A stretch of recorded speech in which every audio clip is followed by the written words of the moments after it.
നമ്മൾ 6 കോടതികളും 6 മണിക്കൂറുകളും എന്നുള്ള വിഷയത്തെ കുറിച്ചാണ് ഇന്നലെ കേട്ടത്. ഈശോ 6 മണിക്കൂറുകളിൽ 6 കോടതികൾ കയറേണ്ടി വന്നു. അതില് ഇന്നലെ നമ്മൾ ആദ്യത്തെ 2 കോടതികൾ കേട്ടു. ഇന്ന് 3-4 കോടതികൾ കേൾക്കാം. ഈശോയെ മൂന്നാമതായിട്ട് കൊണ്ടുപോയത് സാൻഹിദ്രിൻ സംഘത്തിന്റെ മുമ്പിലാണ്. അതും വെളുപ്പിനെ 4:30 മണിക്ക്.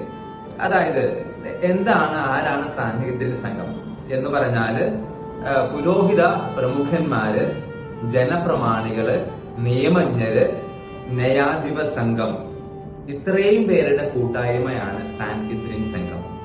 ഇവരുടെ മുമ്പിൽ പോയിട്ട് ഈശോയുടെ മേൽ ചാർത്തിയ കുറ്റം എന്ന് പറയുന്നത് ഈശോ ദൈവദൂഷണം പറഞ്ഞു എന്നതാണ്.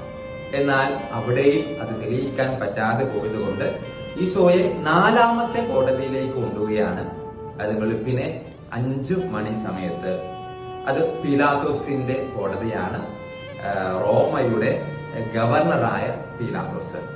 നമ്മൾ കഴിഞ്ഞ ദിവസം ധ്യാനിച്ചതാണ്.